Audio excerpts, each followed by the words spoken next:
اشهد ان لا اله الا الله وحده لا شريك له واشهد ان محمدا عبده ورسوله وبعد۔ محترم حضرات گرامی، کوئی شک نہیں ہے کہ یہ وقت بڑا مصروفیت کا وقت ہوتا ہے۔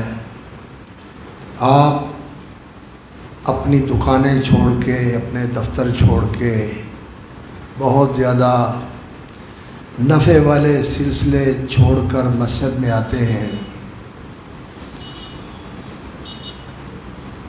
اور ضروری ہوتا ہے کہ جا کے کاموں کو سنبھالا جائے،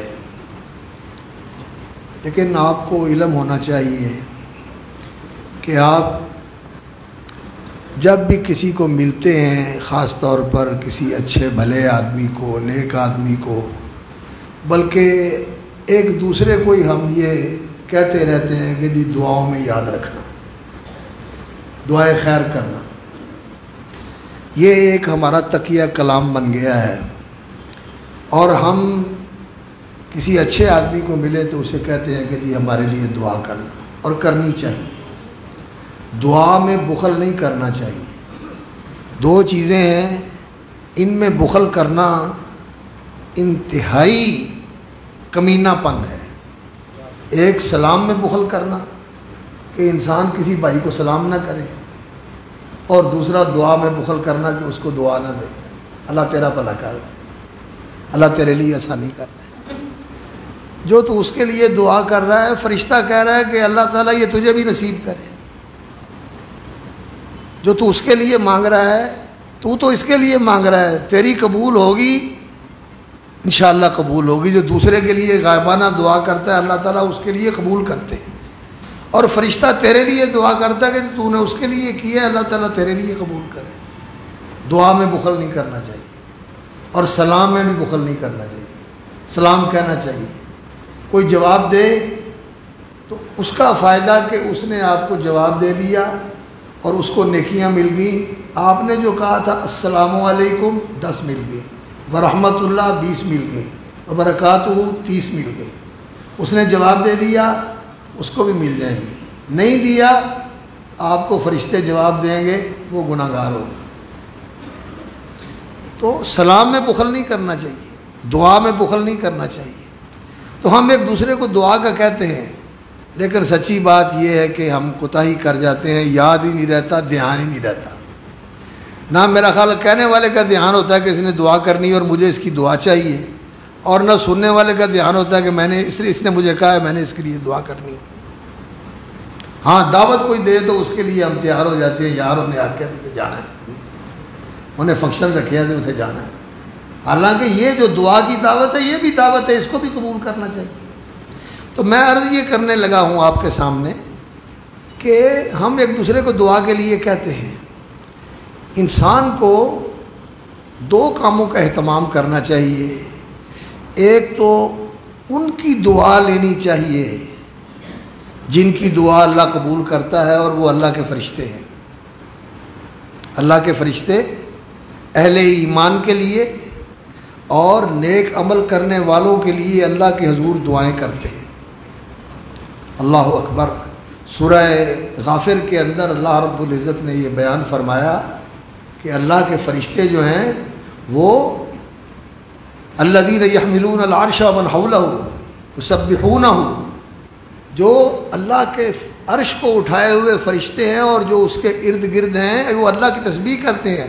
وَيَسْتَغْفِرُونَ لِلَّذِينَ آمَنُوا وَعَمِلُوا الصَّالِحَاتِ، جو نیک عمل کرنے والے، ایمان والے ہیں، ان کے لیے بخشش کی دعا کرتے ہیں۔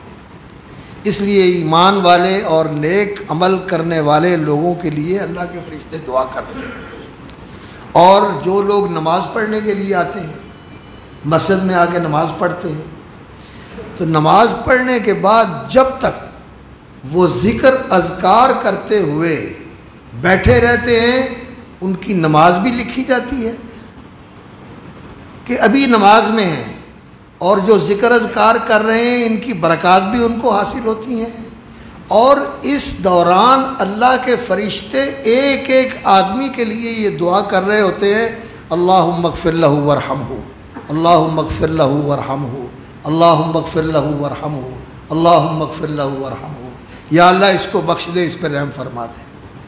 بخشش ہو جائے اور رحم ہو جائے، کمی رہ جائے گی کوئی؟ خدا کی قسم دنیا بھی سنور گئی، آخرت بھی سنور گئی۔ لیکن فرشتوں کی دعا لینے کے لیے ہمارے پاس 3-4 منٹ نہیں ہوتے۔ ادھر سلام پھیرا، ادھر نمازیوں کی نماز خراب کرتے ہوئے ہمیں بھاگنے کی ہوتی ہے کہ نکل جائیں، نکلیں یہاں سے۔ یہ محرومی ہے، یہ نادانی ہے، یہ اپنے ساتھ زیادتی ہے کہ انسان اپنے آپ کو ایسے فائدے سے محروم کر رہا ہے جو اسے مفت میں مل سکتا تھا۔ اور سبحان اللہ، الحمدللہ، اللہ اکبر کا یہ وظیفہ جو رسول اکرم صلی اللہ علیہ وسلم نے فقیر مہاجرین اور انصار کو بتایا تھا جو خرچ نہیں کر سکتے تھے، ان کو بتایا تھا کہ یہ وظیفہ کیا کرو۔ اس کے بارے میں رسول اکرم صلی اللہ علیہ وسلم سے 3 چیزیں فضیلت کی ثابت ہیں۔ جو عمل کرتے ہو نا، اس کی فضیلت اور اس کا اجر بھی آپ کو معلوم ہونا چاہیے، اور اس فضیلت اور اس اجر کے حصول کی تمنا اور امید ہونی چاہیے، اور شوق اور رغبت ہونی چاہیے کہ اللہ مجھے نصیب کرے۔ 3 فضیلتیں رسول اکرم صلی اللہ علیہ وسلم نے بیان فرمائی ہیں۔ فرمایا جتنے لوگ نیکی کے کام کرنے والے ہیں، جو یہ وظیفہ کرتے ہیں نماز کے بعد، دکان پہ جا کے کرو گے نہیں ہوگا، مسجد میں بیٹھ کے کرو گے، علماء نے لکھا تبھی یہ وظیفہ ہوتا ہے۔ سبحان اللہ والحمد للہ واللہ اکبر، یہ 33 دفعہ پڑھ لو، اور 100ویں دفعہ لا الہ الا اللہ وحدہ لا شریک لہ لہ الملک ولہ الحمد وہو علی کل شیء قدیر، یہ پڑھ لو، یا 34 بار جو ہے اللہ اکبر پڑھ لو۔ دونوں طرح صحیح ہے، دونوں طرح صحیح ہے۔ نبی صلی اللہ علیہ وسلم نے فرمایا جو بھی صدقہ کرتا ہے، جہاد کرتا ہے، حج کرتا ہے، عمرے کرتا ہے، جو کرتا ہے، جتنے نیکی کے کام کرتا ہے، تم اگر یہ وظیفہ کرو گے تو تم ان سب سے آگے نکل جاؤ گے، ان سب سے آگے نکل جاؤ گے اس وظیفے کے کرنے سے۔ تو یہ بات جب نبی صلی اللہ علیہ وسلم نے ان کو بتائی تو جو پہلے سارے عمل کرنے والے تھے، جہاد کرنے والے، خرچ کرنے والے، عمرے کرنے والے، اللہ کے راستے میں لوگوں پر احسان کرنے والے، ان کو بھی پتہ چل گیا، انہوں نے بھی شروع کر دیا۔ وہ پیچھے رہنے والے نہیں تھے، انہوں نے بھی شروع کر دیا۔ تو وہ کہنے لگے یا رسول اللہ اب تو وہ بھی یہ کر رہے ہیں۔ فرمایا پھر یہ تو اللہ کا فضل ہے کہ اللہ نے ان کو یہ بھی توفیق دی، یہ بھی توفیق دی، لیکن یہ عمل کر کے آپ دوسروں سے آگے نکل سکتے ہیں۔ ایک فضیلت۔ دوسری فضیلت، رسول اکرم صلی اللہ علیہ وسلم نے فرمایا اب جو بندہ یہ عمل کرتا ہے اللہ اس کے گناہ معاف کر دیتا ہے، لیکن یہ عمل کرنا چاہیے دھیان سے۔ سبحان اللہ سبحان اللہ الحمدللہ الحمدللہ اللہ اکبر نہیں، سبحان اللہ الحمدللہ اللہ اکبر۔ اللہ کا نام جب انسان کی زبان سے ادا ہو تو انسان کا دل ہل جائے۔ اللہ کے نام کی عظمت ہے، اور اس کی محبت، اس کی عظمت، اس کا جلال انسان کے دل میں ہو تو اس لفظ کے اندر اتنا وزن اور اس کے اندر اتنی تاثیر ہوتی ہے، اللہ کی قسم کہ اس کے مقابلے میں کوئی چیز حیثیت ہی نہیں رکھتی۔ لیکن یہ تب ہے کہ جب دل سے نکلے، اور یہ دل جو ہے اللہ کی محبت سے بھرا ہوا ہو، اللہ کے خوف سے بھرا ہوا ہو، اللہ سے امید سے بھرا ہوا ہو، اللہ پر بھروسے کے ساتھ بھرا ہوا ہو، اللہ رب العزت کی طرف توجہ کے ساتھ بھرا ہوا ہو، پھر یہ دل سے نکلے اللہ، تو یقین جانیے کہ اس میں لطف بھی بڑا ہے اور اس کا اثر بھی بڑا ہے۔ تو انسان دھیان سے یہ وظیفہ کرے۔ لوگوں کو دیکھتے ہیں تسبیح کرتے ہیں تو ایسے ہی من کے گرائے جاتے ہیں، اور ہاتھ پہ کرتے ہیں تو کر کے چلے جاتے ہیں۔ نہیں، ذکر جو ہے اور دعا یہ توجہ سے ہوتی ہے اور سمجھ کے ہوتی ہے۔ غافل دل کی دعا نہیں اللہ قبول کرتے۔ لوگ امام کو کہتے ہیں جی آپ دعا کریں، اور اسی طرح قبرستان میت کی دعا جب کرتے ہیں، پھوڑی پہ بیٹھے ہوتے ہیں تو کہتے ہیں جی کلام بخشو جی دعا کرو، کوئی اخبار پڑھ رہا ہے، کوئی سگریٹ پی رہا ہے، کوئی حقہ پی رہا ہے، ایسے ہاتھ اٹھائے ہوئے ہیں، باتیں کر رہے ہیں اور ایسے ایسے کیا اور چلے گئے۔ یہ دعا کے ساتھ مذاق ہے۔ عبادت کے ساتھ مذاق نہیں کرنا چاہیے، عبادت عبادت سمجھ کے کرنی چاہیے۔ عبادت نیت سے ہوتی ہے، عبادت جو ہے وہ خشوع سے ہوتی ہے، تعظیم سے ہوتی ہے۔ جب نماز کے لیے کھڑے ہونا ہوتا ہے تو یہ عبادت کا کھڑے ہونا ہوتا ہے، روٹین کا کھڑے ہونا نہیں ہوتا کہ پاؤں ایسے ہیں جیسے مرضی کھڑے ہو گئے، کوئی آگے کھڑا ہے کوئی پیچھے کھڑا ہے، نہیں، اللہ کی بارگاہ میں کھڑے ہیں۔ میرے بھائیوں، دوسری بات رسول اکرم صلی اللہ علیہ وسلم نے یہ بتائی کہ اس کے گناہ معاف ہو جاتے ہیں۔ جب یہ ذکر کرتا ہے آدمی، اس کے اللہ گناہ معاف کر دیتے ہیں۔ اور تیسری بات اللہ کے رسول صلی اللہ علیہ وسلم نے فرمائی، جو میری پہلی بھی ضرورت ہے کہ انسان نیکی کرنے والوں سے آگے نکل جائے، السابقون میں شامل ہو جائے، گناہ معاف ہو جائیں، یہ بھی ضرورت ہے، لیکن اس کے ساتھ یہ تو ہم میں سے ہر بندہ چاہتا ہے کہ میرے کسی کام میں ناکامی نہ ہو۔ کیوں بھائی؟ ہر بندہ چاہتا ہے نا کہ میں کامیاب ہو جاؤں، جس کام میں ہاتھ ڈالوں اللہ تعالیٰ کامیاب کر دے۔ نبی صلی اللہ علیہ وسلم نے فرمایا جو بندہ یہ وظیفہ کرتا ہے وہ ناکام نہیں ہوگا، وہ ناکام نہیں ہوگا۔ یہ 3 فضیلتیں نبی صلی اللہ علیہ وسلم نے بتائی ہیں، اور ان فضیلتوں کو حاصل کرنے کے لیے وقت نکال کے انسان یہ وظیفہ مکمل کر لے اور اس کے بعد اٹھ کے جائے، تیری دکان میں بھی تجھے فائدہ ہو، تیری فیکٹری سے بھی تمہیں فائدہ ہو، تیرے گھر میں بھی تمہیں فائدہ ہو، تیرے رشتہ داروں محلے داروں سے بھی تمہیں فائدہ ہو، گناہ بھی تیرے بخشے جائیں، اور تو لوگوں سے آگے بھی نکل جائے۔ تیرے پاس اتنا وقت نہیں ہے، اتنا وقت نہیں ہے تیرے پاس۔ میرے بھائیوں، سمجھو، خدا کی قسم، دین بھی سمجھو دنیا بھی سمجھو۔ ہمارا المیہ یہ ہے کہ ہمیں دین کا بھی شعور نہیں ہے، ہمیں دنیا کا بھی شعور نہیں ہے۔ شعور حاصل کرو، زندگی شعور کے ساتھ، دین کا بھی شعور، دنیا کا بھی شعور، سمجھ کے زندگی گزارو۔ بات میں نے آج آپ کو یہ بتانی تھی، یہ تو میں نے اس لیے توجہ دلا دی کہ ہم عام طور پر اس کو اہمیت نہیں دیتے۔ بات میں نے آپ کو یہ بتانی تھی کہ علم کے ساتھ انسان کو معلوم ہوتا ہے کہ میں نے جو کام کرنا ہے کیسے کرنا ہے۔ تجارت کے لیے بھی علم ہونا چاہیے۔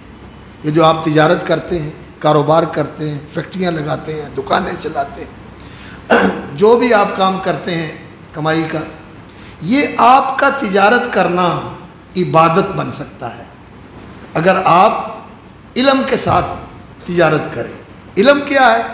یہ نہیں کہ جامعہ سلفیہ میں داخل ہو جاؤ 8 سال پڑھو، موٹے موٹے اصول جو تجارت کے ہیں، وعدہ خلافی نہیں کرنی، جھوٹ نہیں بولنا، کسی کے ساتھ بددیانتی نہیں کرنی، دھوکہ نہیں کرنا، کسی کا نقصان نہیں کسی کو نقصان نہیں پہنچانا، موٹی موٹی باتیں جو ہے یہ انسان سمجھ لے اور ان کا اہتمام کرے اور نیت کر لے، نیت کر لے، نیت کر لے، انما الاعمال بالنیات، کہ یہ جو میں مال کما رہا ہوں اس لیے کما رہا ہوں کہ سوال کی ذلت سے بچ جاؤں، اور اس لیے کما رہا ہوں کہ بیوی کو کھلاؤں، ماں باپ کو کھلاؤں، اپنے بچوں کو کھلاؤں۔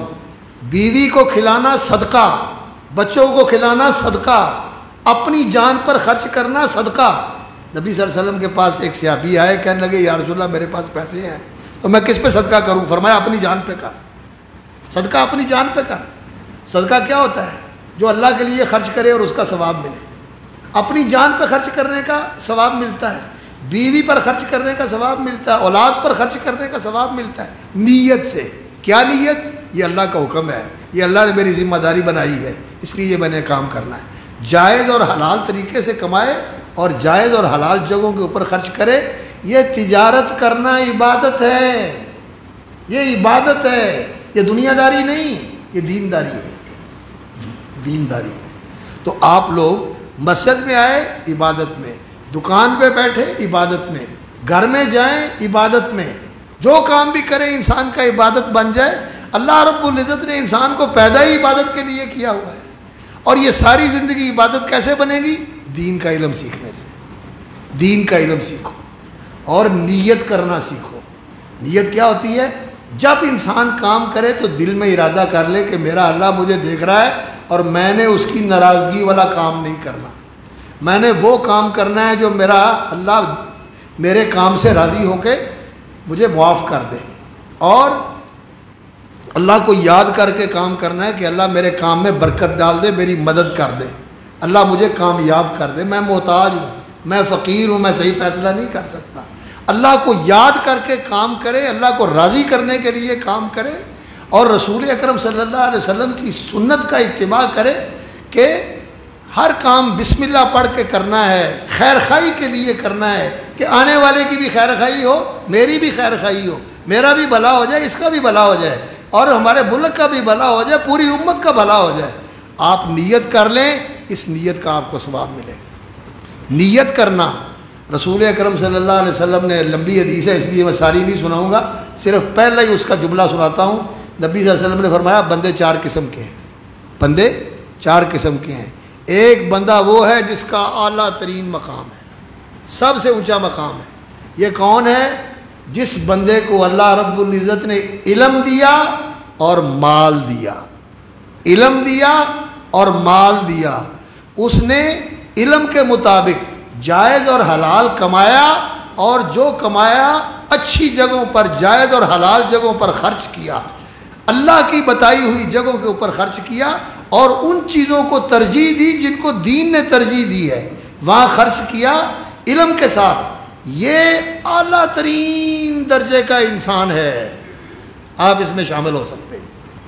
اور ایک ہماتڑ ہے جس کے پاس پیسہ نہیں ہے لیکن اس کے پاس علم ہے کہ یہ کام نہیں کرنا اور یہ کرنا ہے۔ اب یہ آدمی نیت کرتا ہے کہ یا اللہ اگر میرے پاس ہو تو میں بھی ویسے ہی کروں جیسے یہ کر رہا ہے، علم کے ساتھ صحیح کما کے اچھی جگہوں پر خرچ کر رہا ہے۔ اللہ رب العزت اس کو نیت کے ساتھ اس کے ساتھ ملا دیتے ہیں۔ تو میرے بھائیوں، علم سیکھو، جو دروس ہوتے ہیں کاروباری معاملات کے، ان دروس میں بیٹھا کرو، حدیث کا درس ہو، قرآن کا درس ہو، اور سیکھنے کے لیے بیٹھا کرو، سننے کے لیے نہیں، سیکھنے والے بنو۔ سیکھنا کیا ہوتا ہے؟ سمجھ کے انسان یاد رکھے، اور پھر جو یاد رکھے اس کو آگے بھی پہنچائے اور عمل بھی کرے اور اگلوں کو بھی سکھائے۔ یہ سیکھنے والا، جیسے آپ کام سیکھتے ہیں، آپ کام سیکھتے ہیں، جو بھی کام کرتے ہیں سیکھنے کے ساتھ کرتے ہیں، دین بھی سیکھنے والے بنے۔ ہماری روٹین یہ ہے کہ ہم دین سنتے ہیں، سیکھتے نہیں ہیں، اس لیے 40 سال سے سن رہے ہیں، کسی کو کہو بھی کھڑے ہو کے کچھ سنا دو، کہنا یار منتے ہوتا ہی کچھ نہیں، 40 سال ہو گئے نا، ہوتا ہی کچھ نہیں، سیکھتے نہیں ہیں۔ سیکھنے والے بنو۔ اللہ کے نبی صلی اللہ علیہ وسلم صحابہ کو کیا کرتے تھے؟ یعلمکم ما لم تکونوا تعلمون، تمہیں سکھاتے ہیں جو تم نہیں جانتے تھے، اور صحابہ سیکھتے تھے۔ ہاں پھر یہ ہے کہ کسی نے زیادہ سیکھا، کسی نے تھوڑا سیکھا، کسی نے بہت تھوڑا سیکھا، اور کسی نے تو اتنا ہی سیکھا کہ آیا اور آ کے پوچھا یا رسول اللہ مجھے بتائیں کہ میں جنت میں کیسے جا سکتا ہوں۔ ایک ہی مجلس کے اندر نبی صلی اللہ علیہ وسلم نے اسلام کے ارکان بتا دیے، کہنے لگا میں آپ کو ساتھ وعدہ کرتا ہوں، اللہ کی قسم کھا کے کہتا ہوں، گھٹاؤں گا بھی نہیں، بڑھاؤں گا بھی نہیں، اسی کے اوپر زندگی گزاروں گا، میں اس کو پورا کروں گا۔ اسلام کے ارکان بتائے، فرمایا جنتی جا رہا ہے، یہ دیکھ لو جنتی ہے۔ سیکھا، پلے باندھ دی۔ تو بھائیو سیکھنے والے بنو، اور دین کا علم سیکھو، اور اس علم کی روشنی میں عمل کرو، اور یہ آپ کے کاروبار جو ہیں خدا کی قسم یہ عبادت ہے۔ حدیث میں آتا ہے کہ التاجر الصدوق الامین، سچا اور امانت دار تاجر اللہ کل قیامت کے دن نبیوں، صدیقوں، شہیدوں کے ساتھ کھڑا کرے گا۔ یہ عبادت ہے، یہ عبادت ہے۔ اور اللہ رب العزت نے ان لوگوں کو یہ کہا ہے کہ اذا قضیت الصلاۃ فانتشروا فی الارض وابتغوا من فضل اللہ، کاروبار کرنا، مال کمانا، اللہ کا فضل تلاش کرنا ہے۔ فرمایا حج میں بھی کاروبار کر سکتے ہو، نماز پڑھنے کے بعد جا کے بھی کاروبار کرو، اللہ کا فضل تلاش کرو۔ بلکہ قرآن مجید میں اللہ رب العزت نے کاروبار کرنے والوں کے لیے دین میں سہولتیں رکھی ہوئی ہیں۔ پہلے حکم نازل ہوا تھا کہ بہت حصہ رات کا قیام کیا کرو، عبادت کیا کرو، صحابہ نے شروع کر دیا۔ پھر اللہ رب العزت نے فرمایا کہ اللہ نے تمہارے اندر کمزوری دیکھی اور اللہ نے تخفیف کر دی، اس لیے کہ مسلمانوں کے اندر ایسے لوگ ہیں آخرون یضربون فی الارض یبتغون من فضل اللہ، جو سفر کرتے ہیں دور دراز کے، لے کے آتے ہیں مال، پہنچا کے آتے ہیں، کاروباری سفروں میں آنا جانا ہوتا ہے، تو وہ اتنے لمبے قیام نہیں کر سکتے، اتنے نوافل نہیں پڑھ سکتے، اس لیے جتنی نماز کے اندر قرآن کی تلاوت کی جا سکتی ہے کر لیا کرو، اللہ نے تخفیف فرما دی، اللہ نے تخفیف فرما دی۔ تو یہ کام کرنا دنیا داری کے، یہ کوئی غلط چیز نہیں ہے، کمائیں بلکہ بہت کمائیں، لیکن اس لیے نہیں کہ ان کو فضولیات کے اندر خرچ کریں اور اپنی مالی حیثیت کو ظاہر کرنے کے لیے باہر لگا رہے ہیں، دعوتوں پہ لگا رہے ہیں، منگنیوں پہ لگا رہے ہیں اور فنکشنوں پہ لگا رہے ہیں۔ نہیں، اس کام کو پھر انسانیت کی فلاح کے لیے لگائیں، اور انسانیت کی فلاح خدا کی قسم دین کے بغیر نہیں، دین پہ لگائیں، علم پہ لگائیں، علماء پہ لگائیں، ڈاکٹروں پہ لگائیں، انجینئروں پہ لگائیں، جو معاشرے کی اصلاح کریں اور انسانیت کی فلاح کا کام کریں۔ تعلیمی ادارے بنائیں، دین کی تعلیم کے ادارے، دوسرے ادارے، ان چیزوں کے اوپر ہم خرچ نہیں کرتے، اور دوسری چیزوں کے اوپر ہم بہت زیادہ پیسہ خرچ کرتے ہیں۔ نہیں، اصل خرچ کرنے کی چیز جو ہے وہ یا تو اللہ کے دین کا تحفظ اور اللہ کے کلمے کی سربلندی ہے، یا پھر انسانوں کو انسان بنانا ہے اور ان کی انسانی ضروریات کو پورا کرنا ہے۔ وہ طبی ضرورت ہو، وہ کھانے پینے کی ضرورت ہو، وہ صحت کی ضرورت ہو، وہ تعلیم اور تربیت کی ضرورت ہو، ان چیزوں کے اوپر انسان کو خرچ کرنا چاہیے۔ تو اللہ رب العزت آپ کا بیٹھنا اور آپ کا سننا قبول فرمائے، اور میرے لیے اور آپ کے لیے اس کو نافع بنائے۔ جزاکم اللہ خیراً و بارک اللہ فیکم۔